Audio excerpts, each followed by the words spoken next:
So dear viewers, welcome back, and in this video we are going to discuss your previous English paper of class 10th and it is of biennial 2018।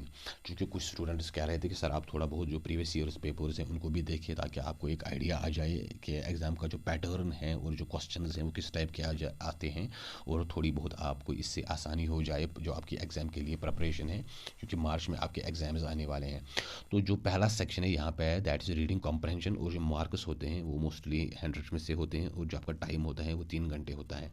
और जो पहला section है reading comprehension, this section is based on the understanding of your text based lesson. जो आपकी lessons हैं, जो आपकी English में पोइट्री है, प्रोज है, शॉर्ट स्टोरी है, ड्रामा है, उन्हीं से कुछ पैराज, कुछ लाइन्स लिए जाते हैं and you have to understand those lines as per the context of your lesson, और उन्हीं के हिसाब से आपको फिर इनके जो जवाब देने पड़ते हैं। तो यहाँ पे अगर हम देखेंगे read the following extract and complete the summary by writing words phrases in the blanks. यहाँ पे एक एक्सट्रैक्ट दिया गया है and you have to complete the summary. इसके बाद जो समरी दी गई है उसमें कुछ ब्लैंक्स रखे गए हैं, आपको उन्हें फिर इसी हिसाब से फिल करना है। फॉर एग्जाम्पल यहाँ पे है when will the bell ring and and this weariness, how long have they tagged the leash and strained upon my pack of unruly hounds, I can not start them again on the quarry of knowledge they hate to hunt, I can haul them and urge them no more। तो ये जो यहाँ पे lines लिए गए हैं ये आपकी जो पोइम है the last lesson of the afternoon by D.H. Lawrence, तो उसी से ली गई है। तो यहाँ पे जो पॉइंट कह रहा है कि कब ये बेल बजेगी और ये जो बोर्डम है, ये जो वेरीनेस है, ये जो थका देने वाला काम है, ये ख़त्म हो जाएगा, क्योंकि उसके जो स्टूडेंट्स हैं, टीचर्स के, वो इंटरेस्ट नहीं है पढ़ने में, और कब तक वो इनको इस पट्टे से बांधे रखेगा इन स्टूडेंट्स को। And strain upon my pack of unruly hounds, यहाँ पे जो टीचर है वो अपने स्टूडेंट्स को उन हाउंड्स, शिकारी कुत्तों के साथ तशबीह दे रहा है, कंपेयर कर रहा है, जो अपने मालिक का हुक्म नहीं मान रहे हैं। I can not start them again on the quarry of knowledge they hate to hunt, teacher कह रहा है कि मैं इनको फिर से उस काम पे नहीं लगा सकता जिसको करने के लिए वो तैयार नहीं है। Just like those hounds who are not ready to hunt, उन शिकारी कुत्तों की तरह जो शिकार के पीछे जाने के लिए तैयार नहीं है। I can hall them and अर्ज देम नो मोर, टीचर कह रहा है कि अब उनको मैं ओवरहॉल नहीं कर सकता, उनको मैं संभाल नहीं सकता, सुधार नहीं सकता, एंड अर्ज देम नो मोर। और जो इल्म की, ये जो एक नॉलेज की जो एक अर्ज है, पढ़ने लिखने की जो एक चाहत होती है, टीचर कह रहा है कि मैं उनमें अब ये सब फिर से पैदा नहीं कर सकता। तो यहाँ पे अब ये जो यहाँ पे एक इसकी समरी दी गई है, but here are some blanks and you have to fill them accordingly. तो यहाँ पे जो इस तरह से a teacher is feeling very, जो टीचर यहाँ पे क्या फील कर रहा है, वेरी बड़ा थका हुआ, या बोरिंग भी हम लिख सकते हैं।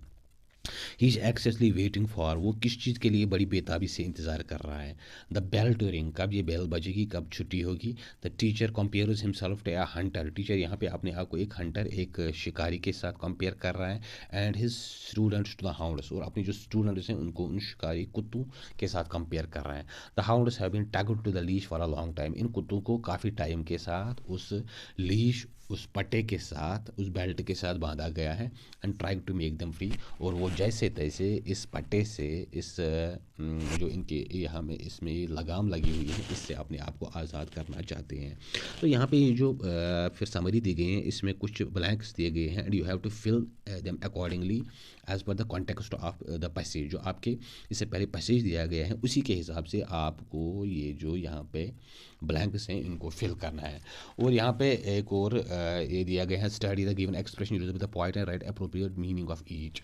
यहाँ पे कुछ एक्सप्रेशन जो शायर ने इस लेसन में, इस पोइम में इस्तेमाल की हैं, और आपको उन्हीं के हिसाब से उनका जो मीनिंग लिखना है। फॉर एग्जांपल वेरीनेस जो यहाँ पे हैं वो टायर्डनेस, थका देने वाला काम, या बोर्डम या थकान जिसको आप कहते हैं।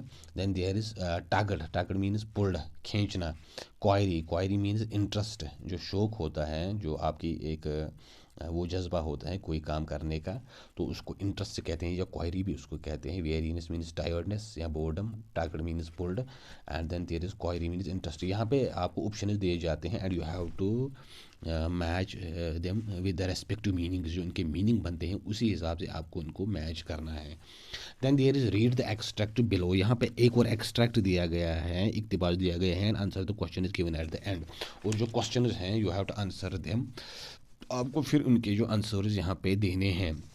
For example, how many loved your moments of glad grace and loved your beauty with love, false or true, but one man loved the pilgrim soul in you and loved the sorrows of your changing face. तो यहाँ पे जो ये बात कर रहा है ये जो आपकी पोइम है when you are old by W B Yeats, उसी से ये जो लाइन्स ली गई हैं।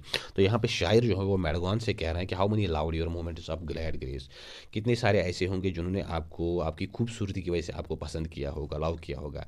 And loved your beauty with love false or true, और आपको आपकी ब्यूटी की वजह से लव किया है। फॉल्स आर ट्रू, चाहे वो फिर फॉल्स था उनका लव या ट्रू लव था। But one man loved pilgrim soul in you लेकिन एक ऐसा बंदा भी था जिसने आपकी रूह से प्यार किया था। And loved the sorrows of your changing face, और वह आपकी ढलती जवानी के साथ, आपकी उम्र के साथ, चाहे आप खूबसूरत रहो या न रहो, तो फिर भी वो आपसे ही प्यार करेगा, क्योंकि उसने आपकी रूह से प्यार किया है, ना कि आपकी जो ज़ाहिरी बॉडीली जो आपकी खूबसूरती है, फिजिकल ब्यूटी है। तो यहाँ पे जो क्वेश्चन हैं, what will the poet's beloved realize in her old age, तो जो पोइट की बिलाउड है उसको क्या समझ आ जाएगा ओल्ड एज में। क्योंकि आपने ये पोइम पढ़ी है, तो इसके हिसाब से जो इसका जो आंसर बनता है वो ये है कि जब जो बिलाउड हैं वो ओल्ड एज में इस यूट्स की जो पोइट्री पढ़ेगी तो उसको समझ आ जाएगा कि यूट्स को इसकी फिजिकल ब्यूटी से प्यार नहीं था, बल्कि इसका जो पिलग्रिम सोल था, इसकी जो रूह था, उससे लगाव था। And that's how is the poets love different from other lovers, poet का जो लव है वो दूसरों के लव से कैसे डिफरेंट है, इसमें क्या यूनिकनेस है। तो पोइट का लव चूँकि दूसरों से इस वजह से यूनिक है क्योंकि वो जो मैडगॉन है, इसकी बिलाउड है, उसकी जो सोल है उससे प्यार करता है, ना कि उसकी फ़िज़िकल ब्यूटी से या उसकी जवानी से या उसकी चार्म से। And that is what makes poets love different from the others, वही चीज़ है जो शायर के प्यार को दूसरों से अलग बना देती हैं, दूसरे आशिकों से। क्योंकि शायर जो कह रहे हैं कि वो पोइट को, इस बिलाउड को तब भी प्यार करेगा जब उसकी जवानी ख़त्म हो जाएगी। When she will turn old still the poets love will remain the same, जब वो बूढ़ी भी हो जाएगी लेकिन शायर का जो लव है वो फिर भी सेम रहेगा, वैसा ही रहेगा। And that is what makes poets love different from others, वही चीज़ें जो शायर के लव को दूसरों से अलग बना देती हैं। एंड देन देयर इज़, यहाँ पे कुछ वर्ड्स दिए गए हैं, आपको इनकी मीनिंग इस लिखनी है। Give the meaning of grace, grace means beauty, charm, youth, जो खूबसूरती होती हैं, जो चार्म होती हैं या जो जवानी होती हैं। Then there is sorrows, sorrows means pains, यहाँ पे इससे मुराद है जो वक्त की जो तकलीफ़ जो इंसान को सहनी पड़ती हैं, या रिंकल्स, जो आपके चेहरे पे, इस बिलाउड के चेहरे पे वो जुरियाँ ज़ाहिर हो जाएंगी विद पैसेज ऑफ टाइम, तो उनकी तरफ यहाँ पे ये पॉइंट रेफ़र कर रहा है। या ओल्ड एज भी यहाँ पे हम लिख सकते हैं, जो फिर बुढ़ापा आ जाता है जिससे आपकी खूबसूरती डल जाती है। एंड देन देयर इज़, यहाँ पे एक और पैरा दिया गया है। एट द पापाचीज फ्यूनरल मामाची cried and the contact lenses salad around in her eyes, जैसे ही जो पापाची का जो ये था, उसका जो फ्यूनरल था, उसका जब जनाजा था, तो मामाची बड़ी रो रही थी, उसके आंसू निकल रहे थे, और उसके जो कॉन्टैक्ट लेंसेज थे वो उसकी आंखों से इधर उधर हो रहे थे। Ammu told the twin is that Mammachi was crying more because she was used to him then she loved him. तो यहाँ पे जो अमू है वो कह रहे हैं कि मामाची इस वजह से नहीं रो रही हैं क्योंकि उसको इससे कोई फॉन्डनेस थी, बल्कि उसको उसकी एक आदत थी, एक ज़रूरत थी। She was used to having him slouching around the pickle factory, वो उसके पीछे पीछे स्लॉज, बड़े ही लेज़ी और क्लमसी अंदाज में उसके पीछे पीछे जा रही होती थी, या वो जो पापाजी था वो इस मामाजी के पीछे पीछे जा रहा होता था। And was used to being beaten from time to time, और वक्त वक्त पे उससे वो कभी कभी पीटता भी था। Ammu said that human beings are creatures of habit, और अमू जो यहाँ पे कह रहा है कि इंसान जो है, इंसान आदत की पैदावार है, जो इसकी हैबिट्स होते हैं, that is what make human beings personality. इंसान अपनी आदत की वजह से मजबूर हो जाता है, चाहे वो आदत किसी भी टाइप की हो। तो यहाँ पे जो कुछ वर्ड्स दिए गए हैं, और इनको आपको इनके जो एंटोनिमस जो जिद यहाँ पे देने हैं, दैट इज़ यूज्ड, यूज्ड का बनेगा अनयूज्ड, ह्यूमन का बनेगा एनिमल, लव का बनेगा हेटेड, एंड मोर का बनेगा लेस। तो ये ज़्यादा कुछ मुश्किल नहीं है, ये आप आसानी से कर लोगे। And then there is fill in the blanks, Mammachi cried a lot at the death of her husband, अपने हस्बैंड की डेथ पे मामाची काफ़ी ज़्यादा रो रही थी। Then there is she did so not because she loved him but because she was used to him, वो इस वजह से नहीं रो रही थी कि उसको उससे कोई प्यार था, बल्कि इस वजह से रो रही थी क्योंकि वो उसकी आदि थी। Her husband slouching around the pickle factory all the time, उसका जो शवहा था वो इस पिकल फैक्ट्री के आसपास सुलॉज कर रहा होता था, बड़े ही क्लमसी अंदाज में, लेजी अंदाज में घूम फिर रहा होता था। Then there is Ammu told her twins all about papa ji and मामा जी। अमू ने इन जो ट्विन्स थे, असल में इन्हीं के बारे में ये लेसन है, जो अगर आप इसकी जो फुल ये बुक पढ़ोगे गॉड ऑफ स्मॉल थिंग्स, तो वो इनके ट्विन्स को पापा जी और मामा जी के बारे में बोल रही थी। Then there is read the following passage and complete the sentence given at the end. यहाँ पे एक पैसेज है and you have to complete the sentences given at the end. जो इसके बाद में सेंटेंसेस दिए गए हैं उनको फिल करना है। Trees play an important part in life of man. जो पेड़ पौधे हैं वो इंसान की ज़िंदगी में बड़ा ही एक अहम रोल अदा करते हैं। They give us cool and refreshing shade. वो हमको बड़ी ही ठंडा और रेफ्रेश, ताज़ा कर देने वाला एक शेड देते हैं, साया देते हैं। Children play around them. बच्चे इनके इर्द गिर्द खेलते हैं। Tired travellers rest under trees. जो टायर्ड ट्रैवलर्स होते हैं, थके मांदे जो मुसाफिर होते हैं, वो इनके नीचे जो रेस्ट करते हैं।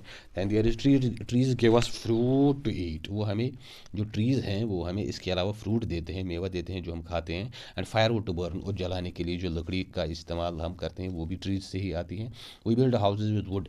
इस लकड़ी की मदद से हम अपने घर बनाते हैं। Trees supply us with useful things like rubber. Trees से हमें कुछ कीमती चीज़ें भी मिलती हैं, लाइक रबर। रबर भी ट्रीज से ही आता है। Certain trees provide valuable medicine. और कुछ ट्रीज से बड़ी ही कीमती जो मेडिसिनल जो इनका वैल्यू होता है, वैसी चीज़ें भी हम इस्तेमाल करते हैं, लेते हैं। तो यहाँ पे है complete the following sentences suitably. यहाँ पे आपको जो सेंटेंसेस दिए गए हैं you have to fill them as per the passage given above. We are given cool and refreshing shade by. हमें कौन सी चीज़ जो कूल और रिफ्रेशिंग शेड देती हैं, ठंडादार जो साया होता है, वो ट्रीज़ देते हैं। Around trees children play. इन ट्रीज़ के इर्द गिर्द जो बच्चे खेलते हैं। तो then there is trees give out fruit to eat and firewood to burn. ये हमें एक तो देते हैं जो फायरवुड होता है, और इसके अलावा जो मेवे होते हैं वो हमें देते हैं। Then there is we build houses with wood. हम किस चीज़ से जो मकान बनाते हैं, तो वुड वो भी ट्रीज से ही आती हैं। Trees also provide valuable medicine. इसके अलावा ट्रीज से हमें कुछ कीमती जो मेडिसिन दवाई भी मिलती हैं। सो डियर व्यूअर्स, ये था आपका जो सेक्शन ए था, दैट वाज रीडिंग कॉम्प्रहेंशन। इसके बाद जो सेक्शन बी हैं वो अगले वीडियो में हम डिस्कस करेंगे। उम्मीद है आपको ये समझ आया होगा, और अगर आपको वीडियो अच्छा लगे तो इसको ज़रूर शेयर करिए, सब्सक्राइब करिए, बेल आइकन पे क्लिक करें, ताकि जो और नेक्स्ट आने वाले वीडियोज़ हैं वो भी आप तक पहुँच सके। Wish you all the best and thank you.